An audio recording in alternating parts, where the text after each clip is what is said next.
വേണ്ടിയിട്ട് വിധി എഴുതാൻ വേണ്ടിയിട്ട് ജനങ്ങൾ രാവിലെ തന്നെ തയ്യാറായിട്ട് ഇവിടെ വന്നു നിൽക്കുകയാണ്. ഒപ്പം കാലങ്ങളായിട്ട് ഈ രണ്ട് മുന്നണികൾ ചേർന്ന് കേരളത്തെ ഇങ്ങനെ വഞ്ചിച്ചുകൊണ്ടിരിക്കുന്ന ഒരു രാഷ്ട്രീയമുണ്ടല്ലോ, അതിനെതിരെ വിധി എഴുതാൻ വേണ്ടിയിട്ട് ജനങ്ങൾ തയ്യാറായി രാവിലെ തന്നെ അവരുടെ ഡ്യൂട്ടി നിർവഹിക്കാൻ വേണ്ടിയിട്ട് അവർ പോളിംഗ് ബൂത്തുകളിൽ എത്തിയിട്ടുണ്ട്. വലിയ സന്തോഷമുണ്ട്. നല്ല പോളിംഗ് നടക്കുന്നുണ്ട്.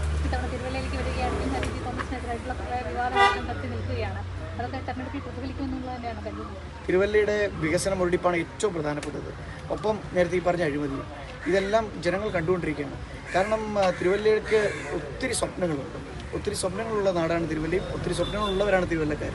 അപ്പോൾ അതുകൊണ്ട് ആ സ്വപ്നങ്ങൾ സാക്ഷാത്കരിക്കാൻ പ്രധാനമന്ത്രി നരേന്ദ്രമോദി തന്നെ നേരിട്ട് തിരുവല്ലയിൽ വന്നു. അദ്ദേഹം ഉറപ്പ് നൽകിയിട്ട് പോയിരിക്കുകയാണ് തിരുവല്ലയുടെ വികസനം അദ്ദേഹം ഏറ്റെടുത്തു എന്ന് പറഞ്ഞുകൊണ്ട്. അപ്പോൾ തീർച്ചയായിട്ടും തിരുവല്ലയിലെ ജനങ്ങൾ ആ ഒരു അവസരത്തിന് കാത്തു നിൽക്കുകയാണ്. ഇന്നാണ് അവരുടെ അവസരം.